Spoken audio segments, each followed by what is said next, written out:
Hello, my empowered family. I'm so excited to have Rodney Allgood with us today. Rodney is a great friend of mine. We met through a mutual friend who was leaving the church, and she met Rodney through some stage work. She speaks on stages, and so does Rodney. Rodney is also a motivational speaker, and he also runs an empowered ex-Jehovah's Witness group. And so I wanted to have him come and join me because when we hear about the stories from other religions, we don't feel like we're alone. Plus, Rodney has like a whole encyclopedia of wisdom. He's been such a great mentor to me and help to me. And so I wanted to share Rodney with you all. So today we kind of talked about sharing the 5 stages of transition. And you might be familiar with Fowler's stages of faith and other stages or processes of evolving, but this one is going to be different and specific for people who are transitioning out of religion. And I love how Rodney displays this and how he kind of shows a sequence or a pattern. So it shows you kind of where you are on the stage and where you are on the map and what you can look forward to. So with no more talk about that, I just want to introduce you to Rodney. And Rodney, could you start off with telling us a little bit about your story about leaving Jehovah's Witnesses, like your quick rendition? Yeah, so I was pretty much born into the Jehovah's Witness faith. My mom got the religion about the time I was born, and my dad followed, so it's all I knew. So probably a lot like the LDS faith. It's all encompassing and it just covers all of your life. And there's a part of it that is kind of a separatist kind of religion where you're kind of boxed off from other people. Not fully. I mean, you still go to school and whatnot, but you're in this closed community. I'm sure a lot of you experience the same thing where you basically hang out with Jehovah's Witnesses. All your activities are with Jehovah's Witnesses. Everything you see in life is through those lenses. And yeah, so I lived it. I got married into it. My ex-wife's a Jehovah's Witness. I was married for 18 years. But around the age of 30 or so, I started to have some doubts about it all. And that gets complicated, right? Because if you validate these doubts, it could change your entire existence. Everything you know as a human being is brought into question. So it was quite a journey to go through that, from that point of being around 30 years old to where I am today. It's quite a journey. So in our discussion today, a lot of that will make sense. You know, what we go through when we leave and the things that we go through when we leave. We all carry a similar story. And like Wendi said, you'll find that it's not that different. And when you do understand that there are other religions that use a similar template, although we call things different things and have slightly different beliefs about things, the template remains the same. There is a way that high control religions control people, control the masses that are within their religion, and you'll see a lot of similarities. So glad to be here. Thank you for having me, Wendi. Oh, glad to have you here. So the first thing I listened to you speaking on stage was going through the 5 stages. I loved how you kind of fleshed them out, because I was like, oh my gosh, he could be a Mormon because it's just so similar. But before you go through the 5 stages, I was just thinking, could you touch on what are the elements? Because you kind of talked about, even though some of the beliefs are different, the structure and the elements that they use to keep us indoctrinated and in that life focus. What are some of those key pieces? Normally, there's an element of fear. There's normally some kind of enemy that is after you. And there's normally a hope that is attached to the religion. That's how you control people. It's the carrot and the stick, right? Where there's something in this world that we need to stay clear of. We need to, be protected from with the organization of whatever it is. And then there's a hope that you're rewarded with if you stay faithful to this belief system, that this reward comes through this belief system. And so it kind of scares you from straying, scares you from not living exactly according to what the religion has outlined for you, and you live for the result, right? What do human beings want most times? And this is everyone, not just religion. Human beings are always asking the question, what's in it for me?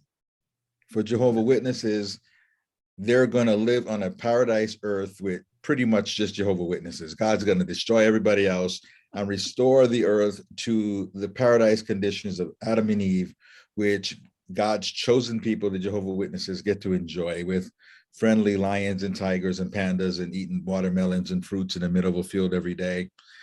What's in it for me? So that's what makes people knock on the doors, and go preaching, because it's not really, they're not really looking for results as much as doing the work to get the reward where God's happy with you, right? So you'll find elements of that in your faith and the next high controlled faith. There's always elements to that. Sometimes politicians use that.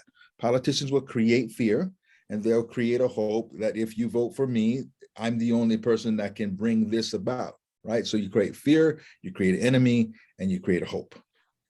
Okay, so some elements I recognize, and I don't know how strong this is in the element, how strong this is in the Jehovah's Witness, but ours was also, we have a special prophet that knows things that other people don't know. Oh yeah, well, the Jehovah Witnesses have a governing body. It's not one person, it's a group. So they call it the governing body. That's an important element also, right? So God communicates through these, I forget how many there are now, 7 or 9 men or whatever is in there now. God communicates through these people. So again, the funny thing about these religions is that all the members will tell you how great a relationship they have with God, correct? Right. With the For LDS. sure. But you cannot move except through your prophet or through the governing body, whoever's running the church. So in essence, it's that person or that group of people that have the relationship with God, because you can't move independently. You can't say, well, God told me something else. I got a great relationship with God. I mean, if I said I got a great relationship with Wendi here, Wendi could tell me whatever she wants. And I could tell you, this is what Wendi told me. And I'm clear about it. But what if there's a group of people that said, no, unless it comes through us, Wendi did not tell you that. Right. Then I really, in essence, have no relationship with Wendi. Right. And that's like the ultimate gaslighting. Right. Exactly. So with that too, we also are worried about losing our family in the next life. Right. So that's part of the fear. Mm-hmm. Right. So there's a fear of losing family. For you, it's the next life, or was the next life. For me, it was Armageddon and eternal destruction of people who didn't follow the letter of the law of the Jehovah Witnesses, right? So what'll happen with the witnesses is like the war in Ukraine right now, right? They'll look at the Bible, because this is Bible prophecy, this is the beginning of the end. Look what's happening. This the king of the north and the king of the south described in Revelation, and it's going on right now. So witnesses are really freaked out right now, right? They use anything that can verify their belief. COVID, again, oh, see what's going on. The Bible talks about these plagues and things that are happening in the time of the end. The fact of the matter is, if you have a belief, you will always validate it. You will find something that validates it. The Bible or any kind of book like that, if you take it out of context, you could take a verse and apply it to whatever you want. You will always find ways to validate what you believe. Always. Wars aren't new. There's always been wars. I mean, what's new about this one? Yeah. It's so similar. So a fear, what I call it is the bad news. They sell you the bad news so that they can sell you the good news. Right. Exactly. And ours was, you're going to lose your family in the next life. Don't you want to be still together, and still together as as husband and wife? Well, we're the only ones that have the authority to assure that you'll be together in the next life. And that, for a young mom, for me, that was devastating. Like I thought, oh my gosh. So reality is simply what you've accepted as a belief. Yes. That's all reality is. So even though what you just mentioned has no basis in reality that you've experienced as a human being, right? Right. You know, Jehovah Witness is talking about a new world. That's not reality. It's not. It's just a figment of an imagination, right? Whether it's real or not, it's still not reality. But you will live from that space of it being reality because your mind on a subconscious level does not know the difference between what is real and what is imagined. So you Yeah. can very much live your life from a very imaginary place if you choose to. And that's what those religions make you do. Yeah, because it creates, for me, it created safety, security. I knew something. It's like my ego really latched onto it, and it took it, it infused me with fear, and then it infused me with safety, and it like isolated me into this belief system where I know all the dangers, and now I have all the solutions. But in reality, it's just the story they were telling. Well, you know, when a baby is born, a baby has a clean slate, right? A baby actually, you look at a baby's eyes, it's like that baby knows something you don't. Right. Right? I believe babies are closer to source than us, but then we inundate that baby with beliefs. We just layer after layer of beliefs that it did not come to this earth having. You know, and before the age of 8 or 9 years old, your brain does not have a filter for information. So basically, what adults tell you is the truth. And the fact of the matter, if we were raised in Afghanistan, we would be subject to Islam. We would follow Islam. We would say the Quran is the word of God and Allah is God. No doubt. No doubt. Yeah. You know what? You could send all the LDS missionaries in the world and the Jehovah Witness door knockers, and you would never convince us that the Quran was not the word of God and Right. Allah was not God. Programming. If we were raised in India, the thought of eating a hamburger would make us want to throw up because cows are sacred. It would make us physically ill to eat a hamburger because that would have been our embedded belief, and we're living life from this lens, not this lens. So that's the challenge, is we are subject to our conditioning. Yeah. And whatever we take as truth is truth.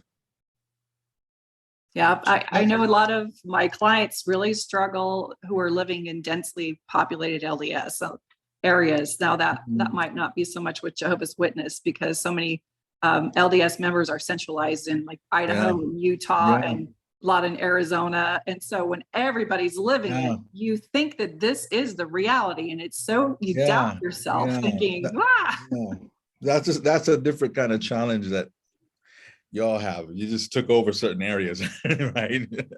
You know, and it's funny because I remember catching a plane to Salt Lake City, and in dress and conduct, Jehovah's Witnesses and Mormons look very alike. Yeah, they do, right? don't they? And it was just so funny because the whole plane, I thought I was in it felt like I was at a Jehovah's Witness convention or something, right? Because the dress was the same. But yeah, with that particular church, it's entire areas. So there's a particular challenge with that, just moving around, feeling unjudged, or feeling judged, and people looking at you a certain way. That's got to be hard. Yeah, I think they deal with that a lot. So let's talk about these 5 stages. Start from stage 1. So stage 1 is the stage of doubt. That's where we start. So doubt usually happens initially in small increments where, you know, we're at a conference or church or meeting or whatever we call it. And something goes, that didn't sit right with me. Or this particular part of the teachings doesn't make any sense. Or that sounded like double talking there. Or I see some hypocrisy here. But what normally happens is we just shove that down initially. We just shove it down, and we might say things. I know with the Jehovah Witnesses, you know, Jehovah will take care of it. Whatever the doubt is, Jehovah will take care of it in his own due time. Don't worry, wait on Jehovah. And that's the catch-all for doubt, that Jehovah will take care of it at some point in time. And doubt normally grows. Doubt is like a crack on your windshield of your car. If you got a serious little bitty crack on your windshield, one that goes all the way through, it's going to spread. The more you drive that car, that crack just spreads and spreads and spreads. And it gets to a point where you can no longer take it, because if you really dwell on your doubt, or you try to get an answer to something that is not answerable, which you could find in both faiths, it just leads to the next doubt. It's like a chain link fence. It doesn't, it's never by itself. It just links to the next doubt and the next doubt and the next doubt. And then it begins to all unravel. Yeah. Yeah. I know for me, I probably had, I would say 10 pretty solid items on what we call our proverbial shelf that weren't resonating. But we would shut it down with, oh, we'll know that in the next life, or the prophet wasn't perfect. Or we use these little things that we were taught to, like, thought stop. But then there's some issue, and it's different for everybody. I'm sure this is like this when people you coach. The thing that makes it all crack has something to do with your intrinsic values. Like for me, it was the mind control. I was like, they're messing with our mind and not allowing us to explore and to expand our mind. And so that's what cracked the shelf. I wish I could say it was the racism. I wish I could say it was the sexism. I wish I could say it was how they were treating the marginalized people, but those weren't the things that troubled me, because I was an ideal white, married LDS women with 5 children. I fit the model so perfectly that I just thought I was so privileged I couldn't see any of the disparity there. Yeah, because you're just seeing the world through these lenses. I'll give an example. If you were born and raised in a prison, and that's all you've known, right? Your whole life you're in a prison, and they told you, as awful as prisons are, and if they told you this is the best place on earth, this place that you are privileged to grow up in, is paradise on earth. Everything outside those walls is evil. Everything outside those walls is trying to get you. You never want to be anywhere but this place. Then you would see the world through the lenses of someone who knows nothing but prison. And they would have indoctrinated you with the belief that everything out there is false. Anything you read about it is a lie, and it's out to get you. They could leave the doors wide open and the guards could go to sleep and hardly anyone would leave. There'd be people rushing to shut the door to keep the evil out. And how you judge a good or a bad day would be based on what happens within those 4 walls, not based upon what everybody else in the world is doing. So the day that you get to spend 2 extra hours in the yard, and the day that they're serving prime rib in the kitchen, and you spent 2 extra hours in the yard, and you got to do some extra things on that Friday, you would go to bed saying that was the best day ever, and it gets no better than that. And therefore, this prison is true. It's true. That Exactly. verifies that this prison is the right place. Right. And that warden loves us. Yeah. Well, and he does what's best for us. Right. And he protects us from all the evil outside. Yeah.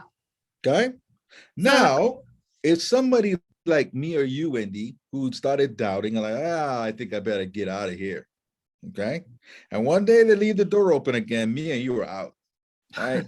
And we're cruising, we're traveling the world, and we get to go to all these exotic places, and we go to Thailand and Tahiti and Hawaii. And I mean, we just are living this amazing life. And then we come back to the prison to speak to our loved ones in there. And there's a glass wall, and you got the phone on this end, and you said, listen, I got to tell you listen, let me show you some pictures. Stop. Don't even show, that's a bunch of lies. I don't want to look at the pictures. Okay. I know everything out there is a lie. It's evil. It's corrupted your mind. Yeah. But let me tell you what's going on in here, because girlfriend, you got to get back in here. The warden, he let us stay out on the yard all day last Friday. And they bought barbecue, grills out. We barbecued hot dogs and ribs, and we stayed out and we played, and they brought a big screen out at night. We sat out there and watched movies and ate popcorn.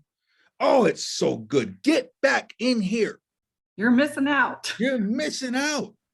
And I don't know I'm not listening to whatever you're saying, blah, blah, blah, blah, blah. I don't want to hear it, because they got you out there. Because everything you're experiencing is out here. And all they could see is this. Right. So they have to make this make sense within this. Yeah. So they put some label on it, and they discard you, or they discredit you, or they whatever, right? Because they can't hear it. Well, and I also think because they haven't experienced it, and because they haven't, or they've judged it through that tiny lens, they don't know what they're talking about. Right. They really don't have the experience there except through that lens. But this is another thing that I noticed when I was heavily in the doctrine. I felt so secure, and I felt so certain. And here's the thing that really shocked me after I left. I felt, when I was in it, so intelligent. Yeah. I felt because I had figured out everything that was expected of me, and I knew the doctrine through and through. I was like, I am so, not only am I in the place where God wants me to be in the best place possible, but I know a whole hell of a lot about it. And so I've got this figured out, and I have like this sense of confidence. And the minute I left the prison doors, so to speak, and I started traveling around the world, I go, oh my gosh, I don't know anything. And I'm really underdeveloped. And I really don't know how to make friends outside the group. I don't know how to deal with, grown-up substances. I don't know. Not only do I not know the world, I don't know myself very well, except through the lens of this little world that I grew up in. Right. So you knew a lot about what you were told was important. Same with Jehovah Witnesses. Jehovah Witnesses call their religion the truth. It's the truth. Now, the quickest way to ignorance is to believe you have the truth, because there's no growth after that. You don't ask questions. You already have the truth. I mean, growth is based on questions. You can't grow without questions. Right. So whether they called it that or not, you felt like you had the truth in that faith. And when you believe you have the truth, all you do is defend what you know. Right. And you never grow. Now, I don't know if this is the same. I'm going to guess it is. But when a Jehovah Witness at 70 is exactly the same person they were at 30. Exactly. Just in an older body, but it's exactly the same person. My dad's 82 years old. He's been the same man my whole life. Okay. Wow. If you ran into me 5 years ago, I'm not the same person. I'm an evolving person. I hope not to be the same 5 years from now. Right. Yeah. So they don't grow. And it's probably the same in your faith, because any kind of growth, remember this, any kind of growth will grow you out of a high control group like that. It doesn't matter where you grow. If you keep growing, because growth entails questions. Questions are the enemy of a high controlled religious group. Right. Right. And I think being so attached to your beliefs and knowing that those beliefs, or believing that those beliefs keep you safe, and those beliefs are the one and only way, and not ever being able to penetrate those beliefs or challenge those beliefs, you can't extend beyond it. You can't grow beyond it, because it's unchallengeable. Right. So it tries to control your information. And going back to the stage one, and stage of doubt, is when you're in doubt, you start questioning the information, right? And you feel boxed in, because I'm sure in that faith, they tell you not to read certain things, and they tell you not to watch certain things. Is that correct? Oh, for sure, especially social Same media. rules. I mean, you don't even have to tell me, right? So, anything that speaks against it is evil. right? So your information is controlled. How do you grow and control information? You can't. Yeah. It's like you don't have the wisdom as a human being to have discernment about what's real or what's not. Like you can't fact check for yourself. You Right. know, just take what we give you, just take the information we have for you. Research, we'll show you where your research is. You can research that. That's not research, right? Yeah, you can ask all the questions you want, but here's the research that you need to get your Right. answers from. Same thing, right? So that's not research. You know, if I'm going to buy a Ford, I'm not reading the car report from Ford. Of course, it's great, the best car ever, right? Right. I'm gonna read an independent consumer report on this car, which is going to be honest about what's good about it and what's bad about it, right? But that's not so in these kinds of religions, right? So doubt will mount. Once you open that Pandora's box, it's tough.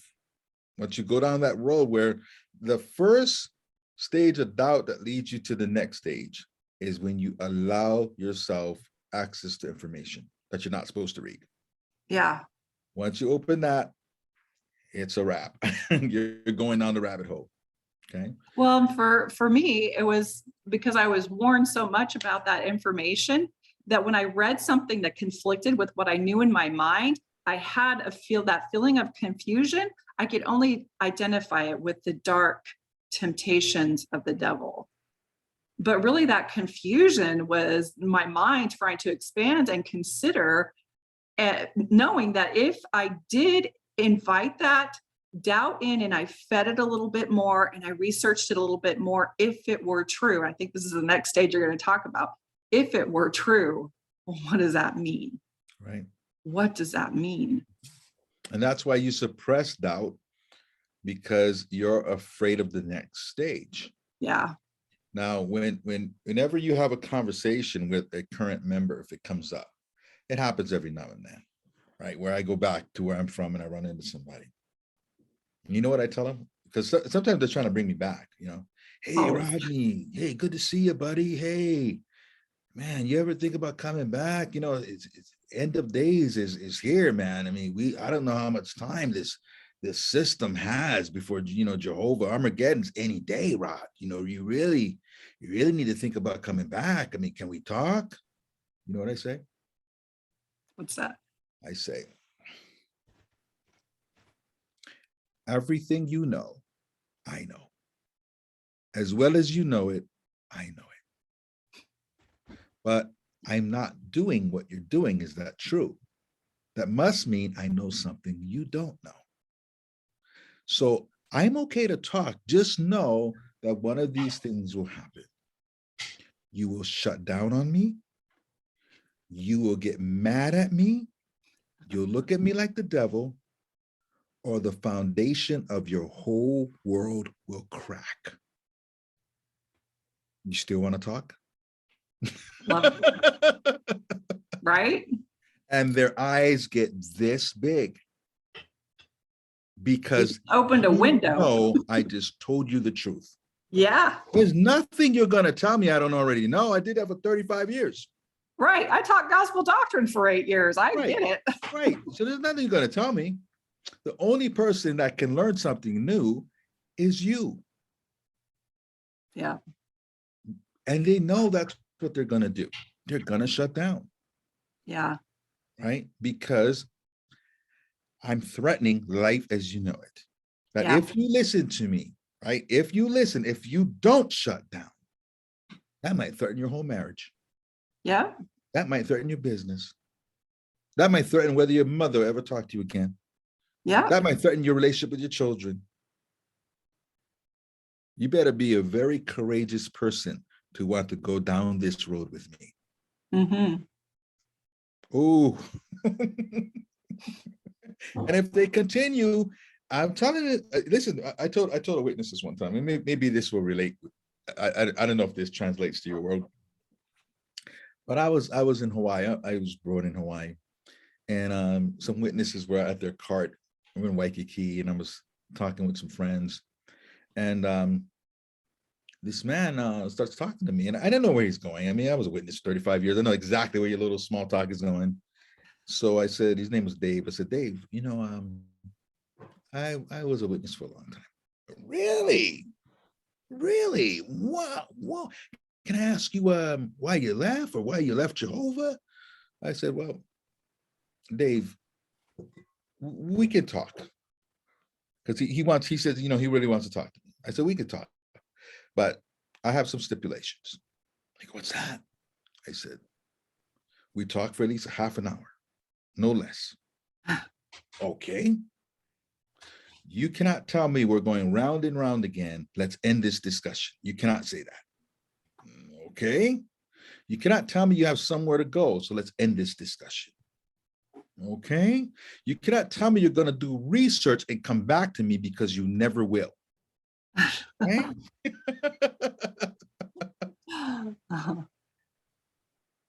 And you cannot change the subject when I say something that you cannot answer. Because they're famous for doing that. They like to take it to their comfortable subjects because they know all the stops on that. The train just goes round and round, but they know all the stops on that. No, I take them in the deep weeds. And he did every single one of them. And every time he did it, I go, Dave, I told you you'd do that. I told you would do that. I told you would do that, right? And then someone calls, they see he's in trouble. So someone at the cart over here calls his phone. He answers it and he acts like he goes, well, I got a phone call. I got to go. I said, Dave, he called you. Oh, no. Trying to get him out of there, right?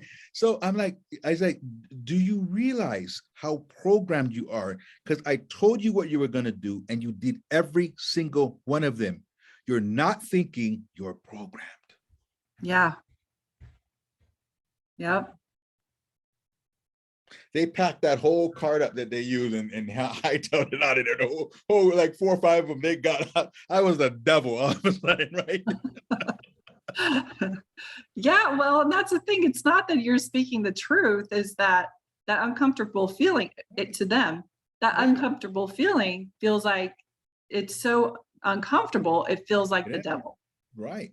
We better run away because I'm starting to deconstruct right now. And if I deconstruct, then my whole world will collapse. And so that's that fear. And that's that stage 2 that you're talking about, that fear of, Yeah, so stage 2 is fear. That's where we're going into. So we're transitioning into stage 2, which is the stage of fear. So to share what stage 2 is about, it's a stage of fear. So we go from doubt to fear. Well, what is that? Fear is when you've woken up and you realized, oh my God, the whole way I see the world is crumbling. And losing your belief system in and of itself is scary. Because you are so certain about the way the world goes around. You are so certain about what's going to happen in the future. You're so certain about the way you're raising your family. And now you have complete uncertainty. Because number one, you're losing your belief system. And number 2, you weren't exposed to anything else. It's like, okay, now what? Yeah. Yeah. I chose this church when I was 8. Right. Now what? You I wasn't don't know exposed to anything else. Right. So there's fear of that. There's fear of losing your family and your loved ones. So remember, in both belief systems, you're kind of quarantined in some way from the rest of the world. This is all you know. And the strongest point about both faiths is their community. Yeah, for Very sure. strong communities. And that was the part I loved.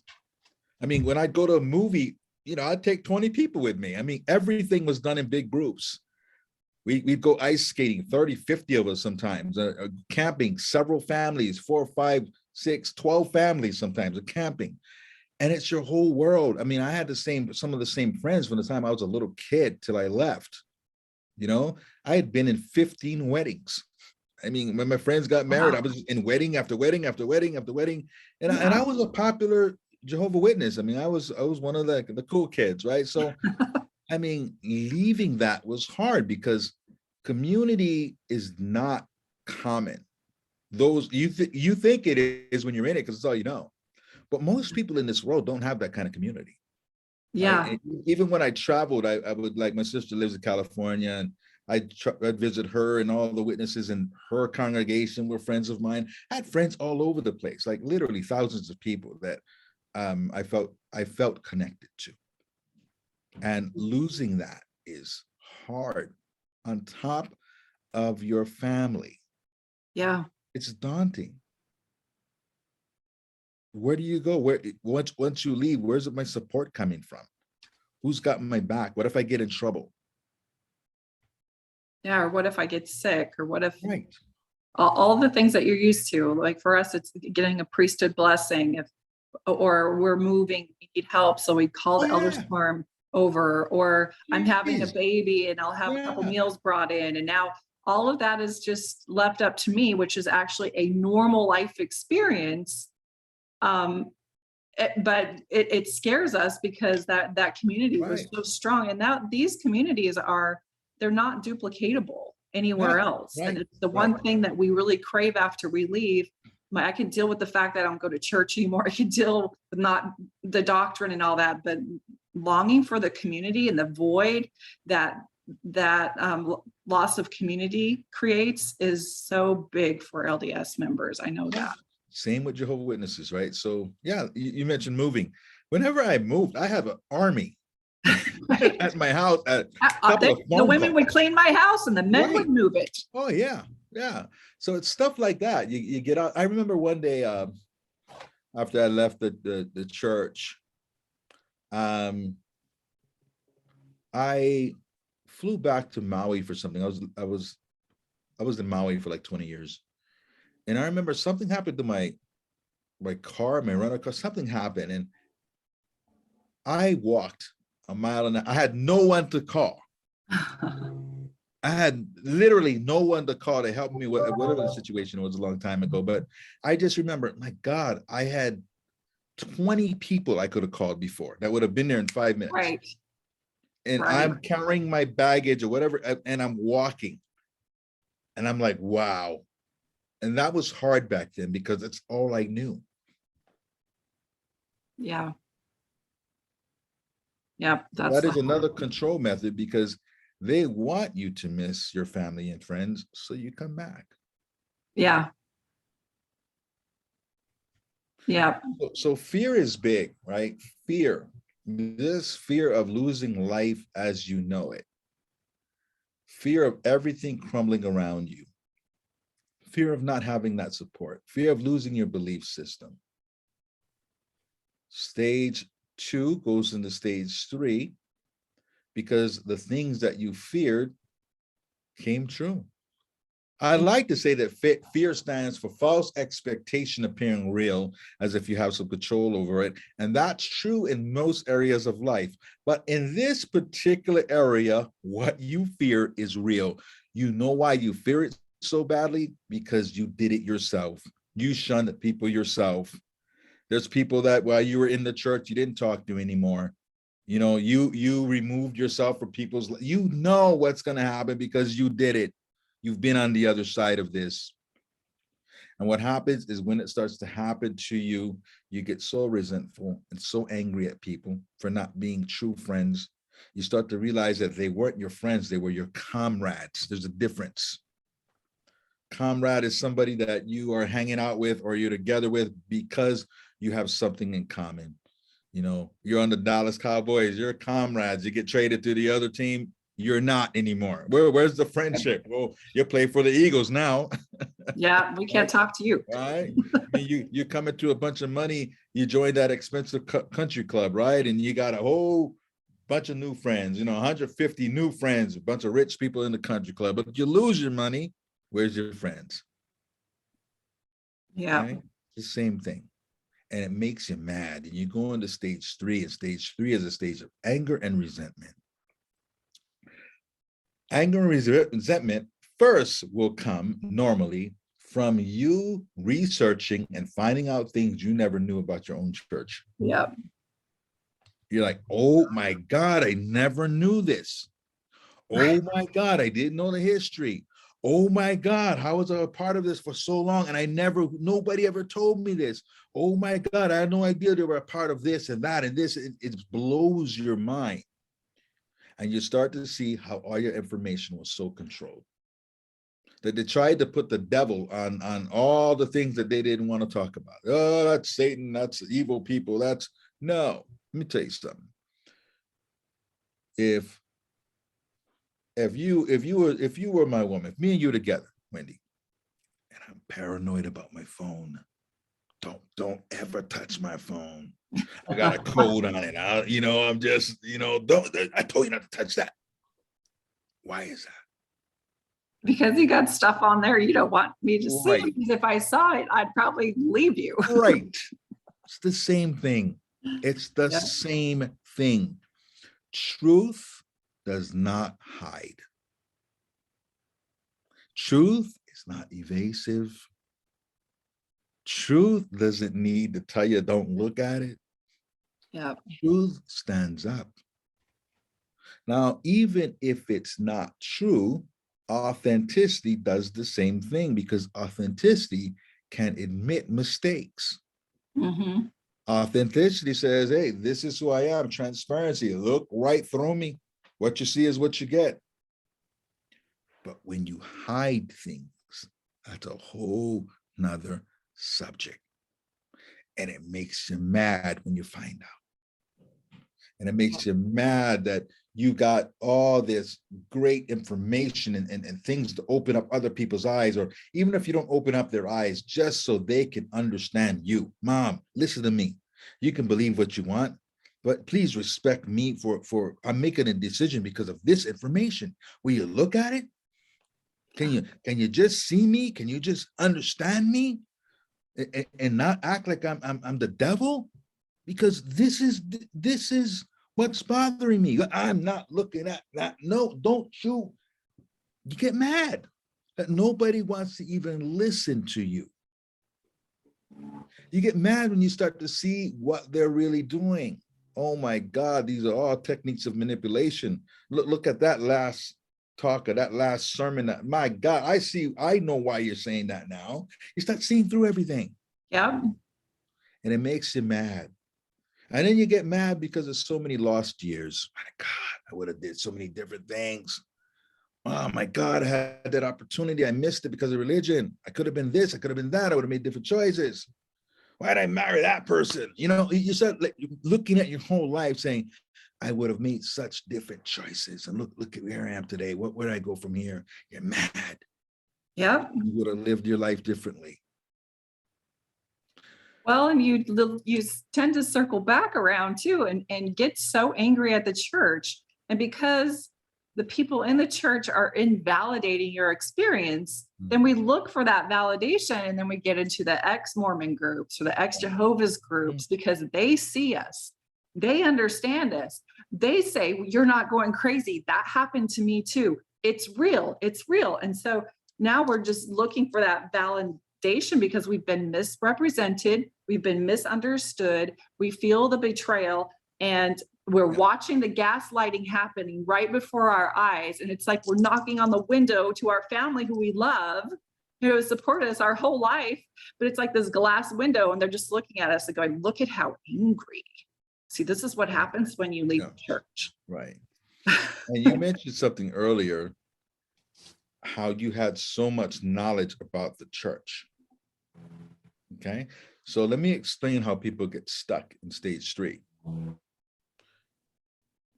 Human beings have a natural desire to be validated, have a natural desire to be special, have a natural desire to know a lot about something. Excuse me. So for you, that was the thing that you knew a lot about. You were very naive about things outside of that, correct? But yeah, it made me feel smart and powerful and important. Right. So this one thing you went deep on. So when you take the religion out, there's a big void inside of you. And it's hard to feel because in the real world, people are going 100 miles an hour and you're standing still. Yeah. You were busy raising 5 kids, or people were going on with their careers and things, and they are, we're not 25 years old anymore, right? The world is going 100 miles an hour. And we can feel very not valid in that world. Who am I? My whole definition was my religion. So what happens is people take the religion and put it back where the void is. And instead of being pro the religion, you become anti the religion, because it's the one thing you know a lot about. It's the one thing that makes you feel valid. It's the one thing that makes you feel smart. And you get entrenched in these communities of angry people wanting to bring the church down, wanting to expose the church. And here's the issue. The church remains the center part of your life, whether you're for it or against it. And you never find your gifts, talents, and the things that you are supposed to do in this world, because the religion is still the focal part of your life. Hence, most people, whether ex-Jehovah Witnesses or ex-LDS, stay in stage 3 forever. This is very, very important. This is why you and I do the work that we do, is because we see those systems and those groups and those things spin and cycle and never emerge out of into their potential and to that stage 4 that I'm so excited you're going to talk about that next. Right. So always remember this. Life is not fair for anyone. And for a lot of people, it's like, my life is this way because I was Jehovah Witness. My life is this way and I screwed it all up, and they did this and they did, they. Life's not fair for anyone. It's true. One of my best friends just had a stroke, younger than me, trying to walk again. Whole side of his body, the left side of his body, just nothing. Not fair. Not fair. Life's not fair. So what happens to us may not be our fault, but how we respond and what we do about it is our responsibility. So being a forever victim, we lose. Pointing fingers, we lose. It's not to invalidate the good points about what really happened, but still, life is like a video game. There's challenges, man. You're avoiding landmines, and things are trying to drop down from the sky. And the goal of life is like a video game. You keep getting more lives and more lives as you stack up those lives, right? That's life. Is that you keep playing the game and you keep figuring out whatever your particular challenge has. So I have this question. I wonder if the reason we never go on to the next life or the next stage of this video game, if we're going to call it that, is because we are trained and conditioned to believe there is no life outside this gospel. Yeah, I mean, if your job, you get on this screen, you're playing a video game, and the job is to avoid all the landmines and get away from the things that are trying to get you, then you go to the next screen. No, but if you're just like, I'm just hell bent on destroying that thing that's throwing all the bombs at me, and that's not what the game is, he's gonna get you every time, because the game's not set up for you to destroy that thing, okay? And it's for you to get to the next screen. Be like, you know what? I'm so mad he keeps throwing these bombs at me. So mad he keeps shooting at me, right? And that's not the game. You got to get around it and get to the next screen. No, you're just going straight at this thing. You never get to the next screen. You're just stuck on that screen. You're supposed to get away from it all, get to the next screen, right? Remember, the opposite of caring about something is not anger, it's apathy. The opposite of caring about something is not anger, it's apathy. Now, don't get me wrong, and I say this a lot with the people in my group and to the community of ex-Jehovah Witnesses. Some people are natural activists. I never try to discourage those people from their activism. Because if it wasn't the Jehovah Witnesses, it'd be women's rights. If it wasn't that, it'd be civil rights. If it wasn't that, it'd be animal rights, gay rights, whatever. They're natural activists. There are people that are wired to want to make things right. Mm-hmm. That's who you are.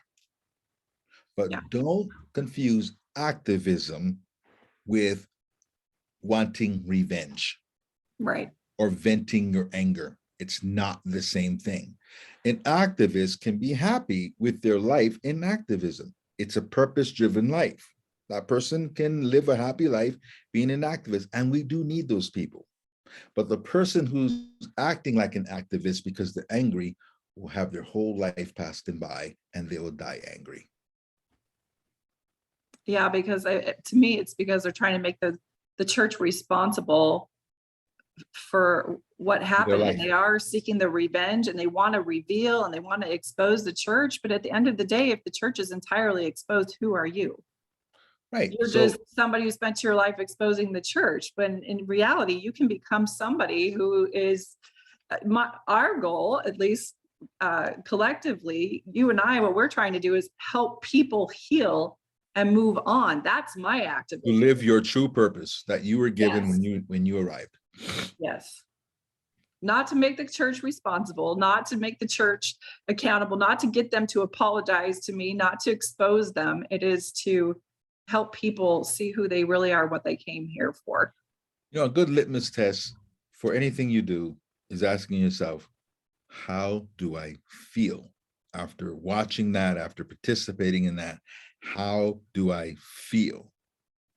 There's a documentary on Jehovah Witnesses on TV. I don't watch any of that stuff. I mean, people they think I do because I run the group I run. But I don't, because I don't feel good after watching it. I'm angry. It pisses me off.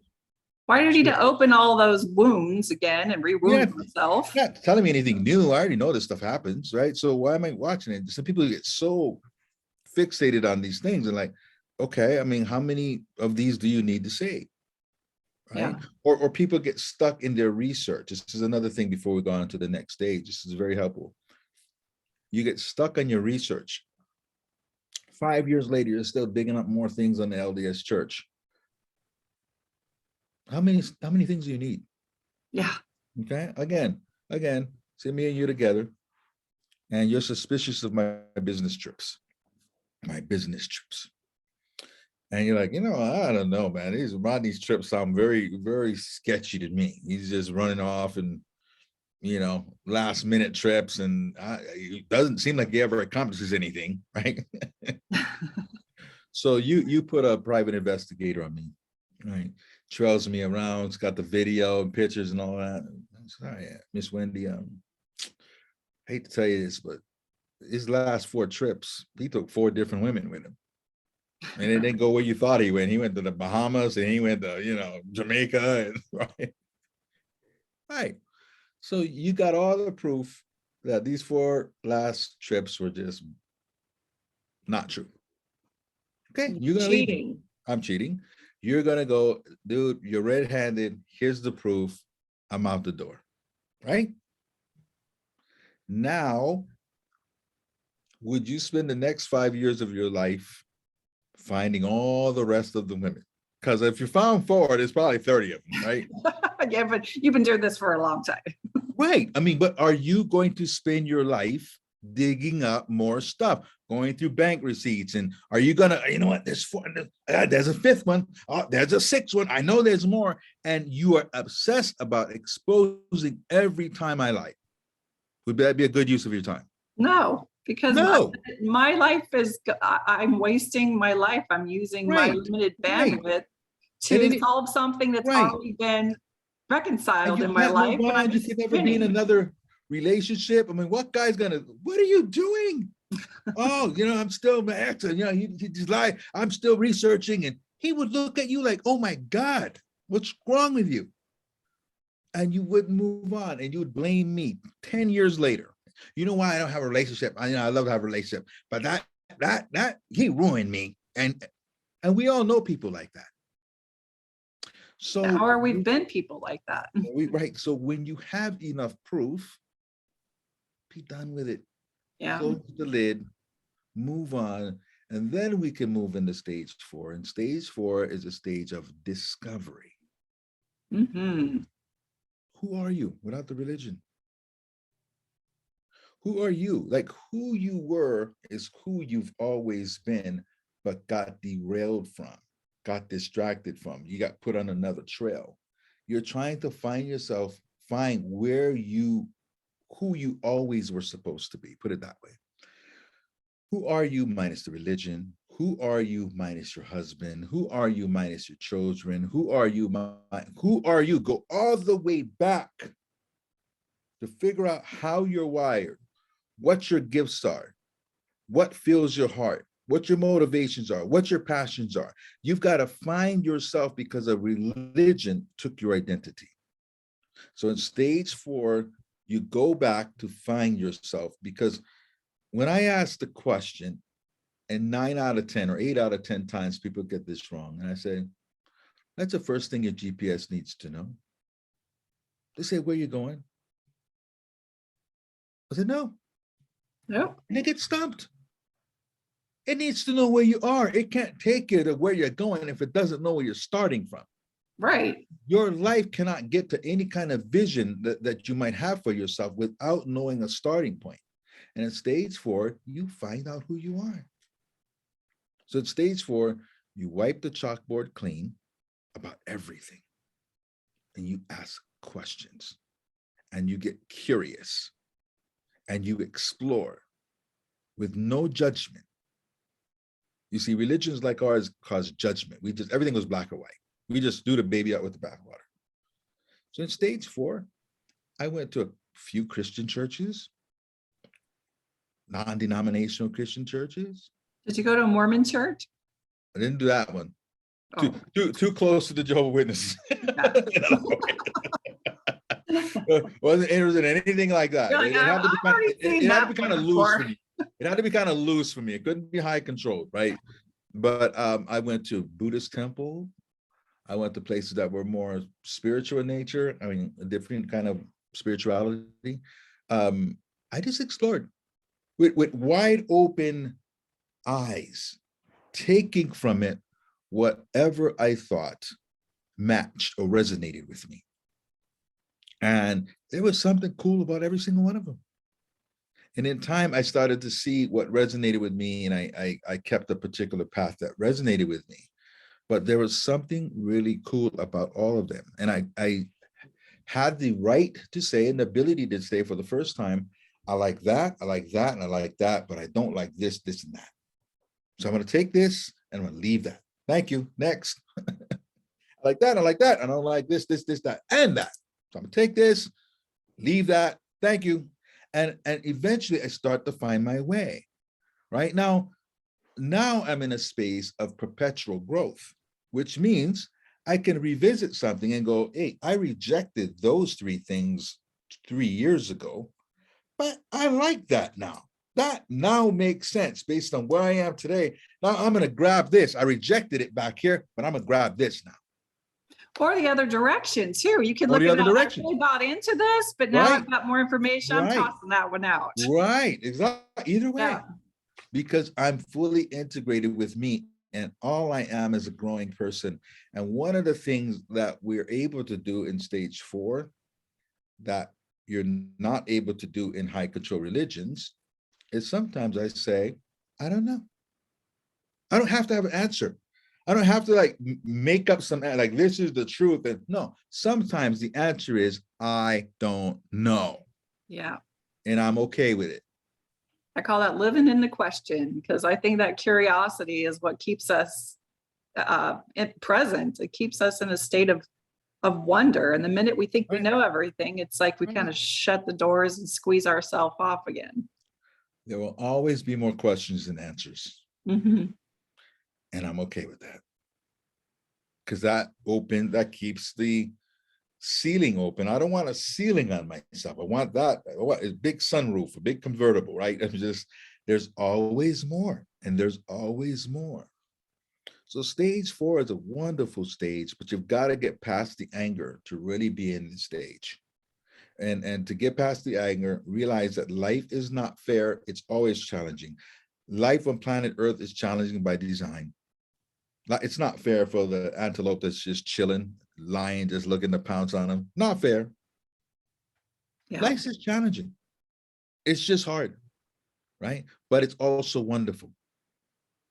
So let go of the expectation that things are supposed to be easy. Let go of the expectation that things would have been so great if it was different. Another thing to remember, don't lie to yourself with things that you don't know.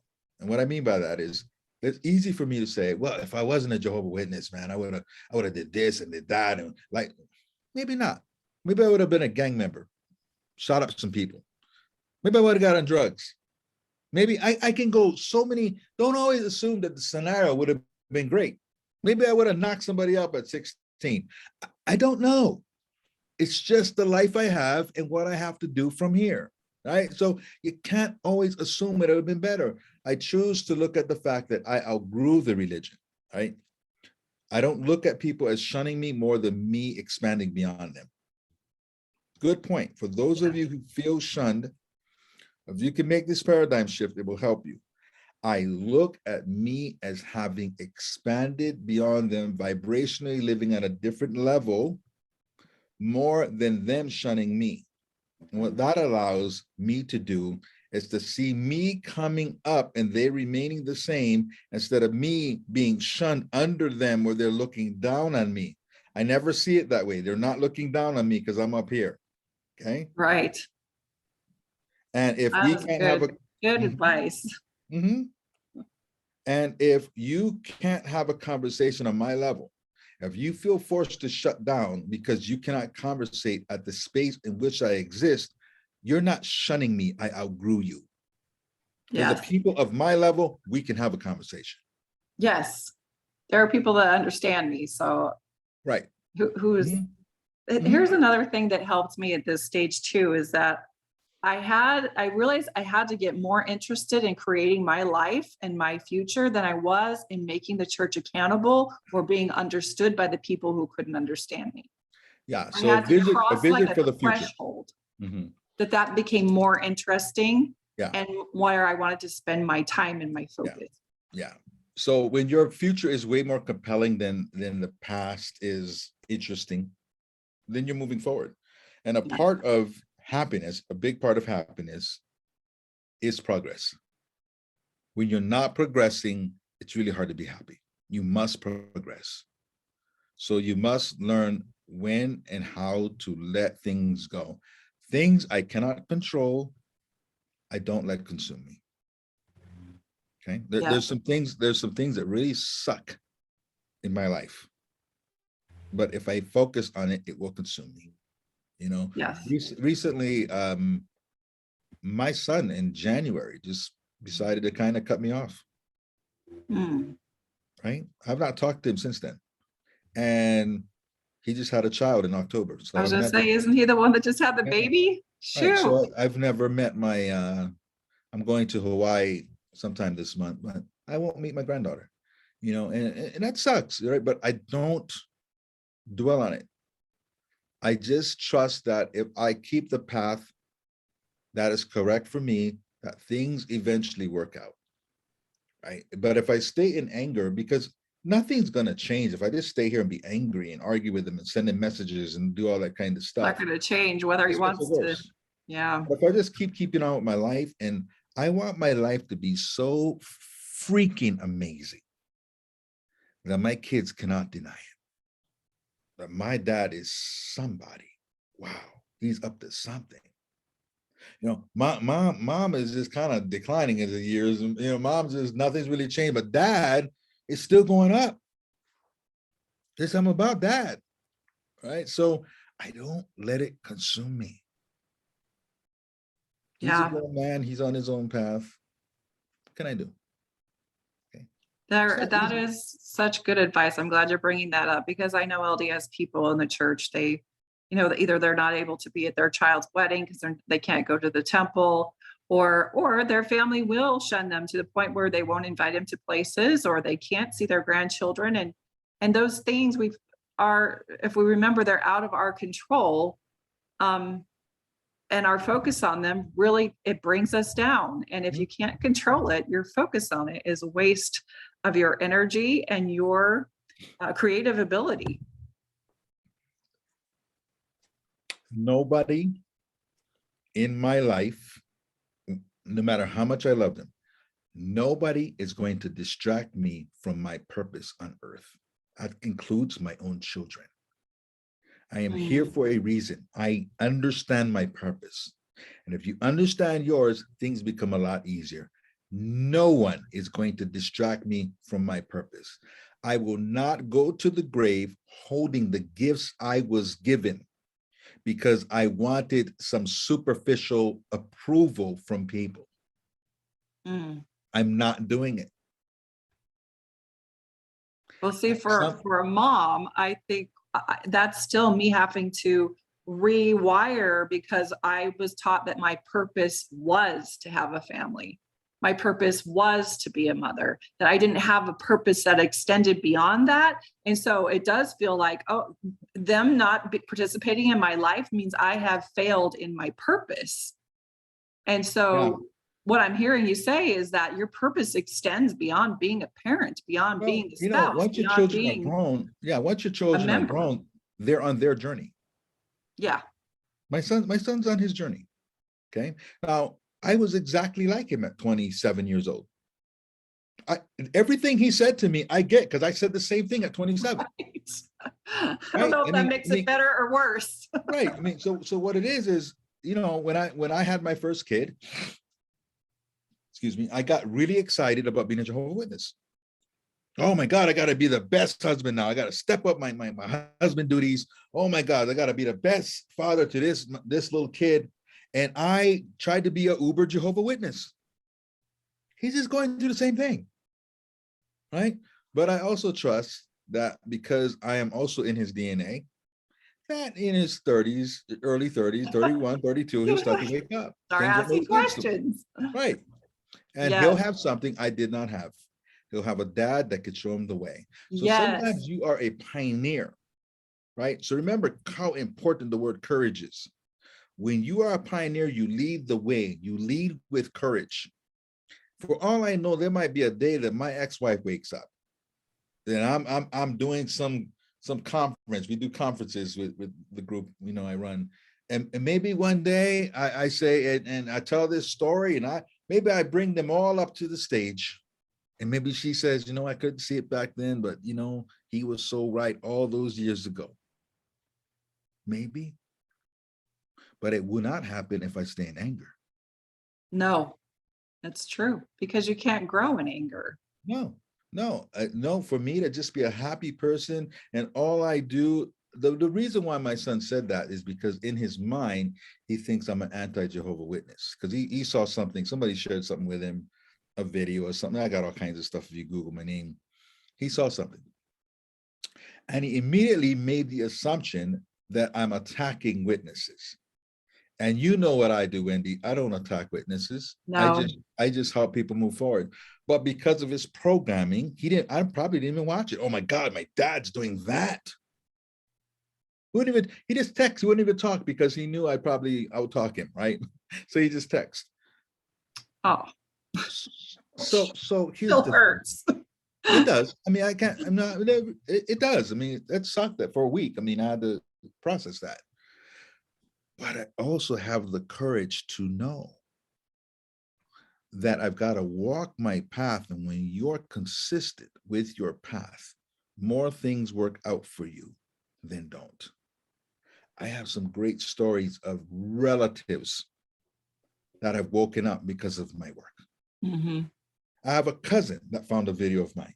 I've not talked to him since he was 10. And I think he was about 23. And he sent me a message on Facebook Messenger. Uber Jehovah Witness family. His dad's an elder, and he was also like a junior elder. And he sends me a Facebook request. And I'm like, oh God, I hate that when that happens, because some of my relatives don't know I don't go anymore. I'm like, should I take it or not? I accept the request. 5 minutes later, I get this long message saying he found a video on YouTube that changed his life.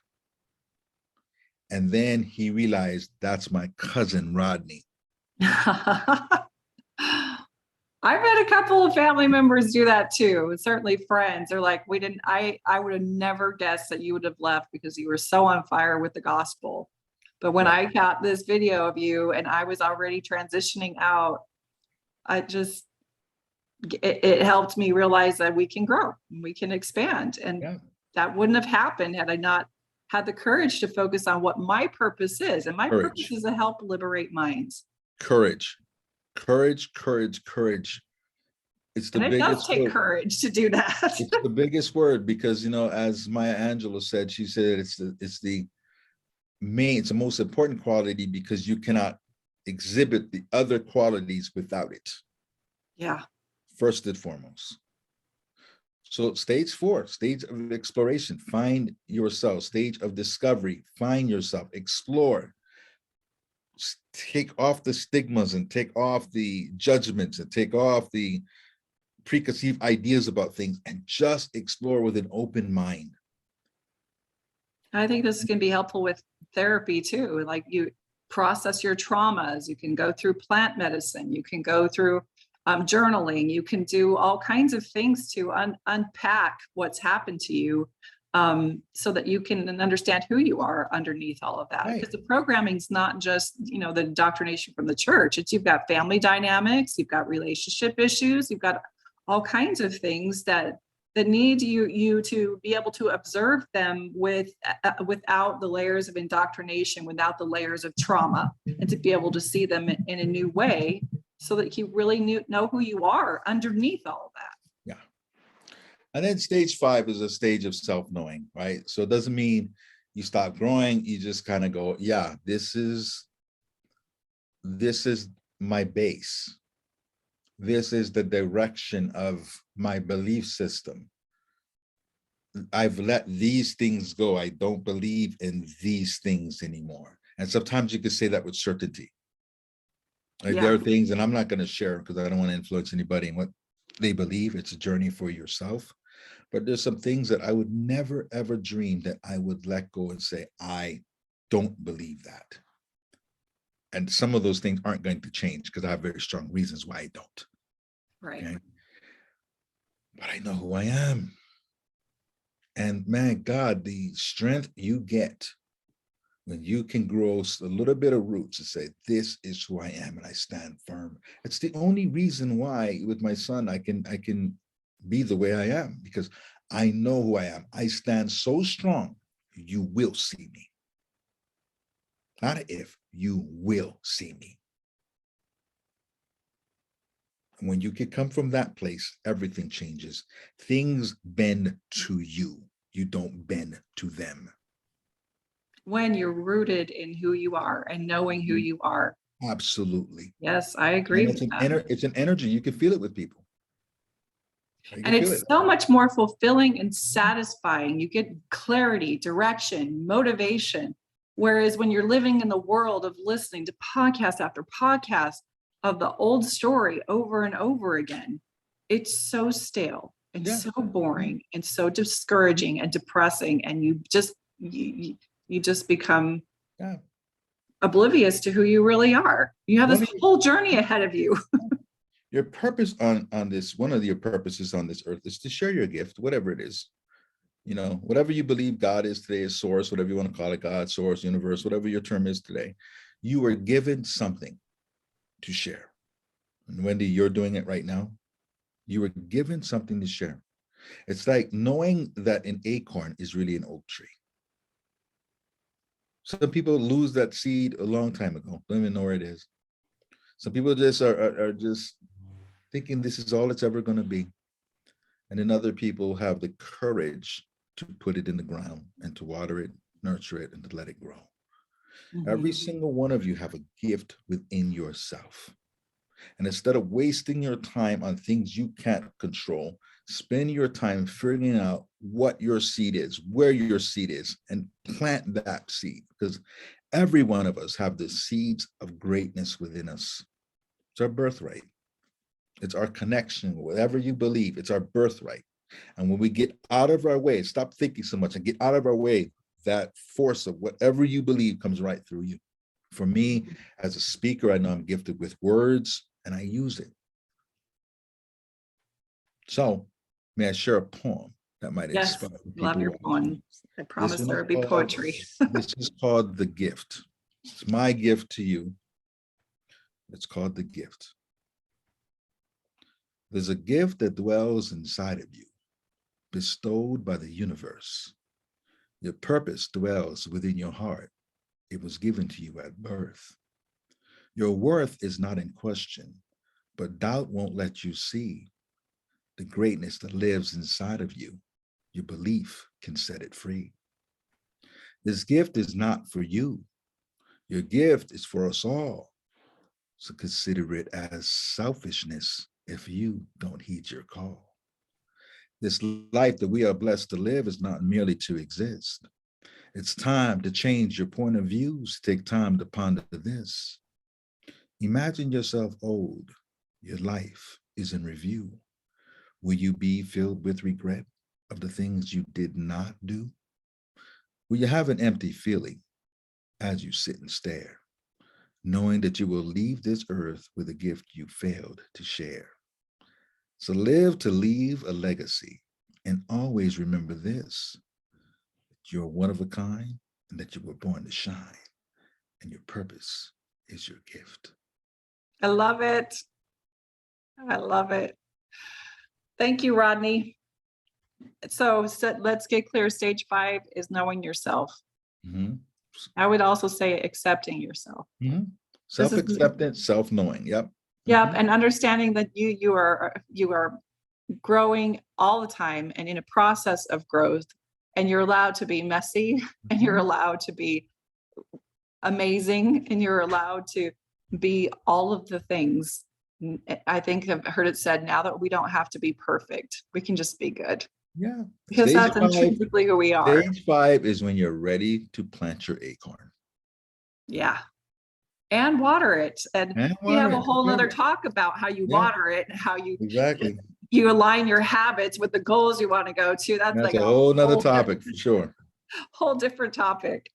But I thank you for joining me here today. And I'm sure this is going to be beneficial to probably for both of our groups. Your group probably hears you a lot, but I just am so grateful to be able to share you with my empowered former LDS group, and for the wisdom that you bring, and for the parallels that help us feel like it's okay that we grew up and grew out and outgrew our religion, and that there's a path for us. Yep.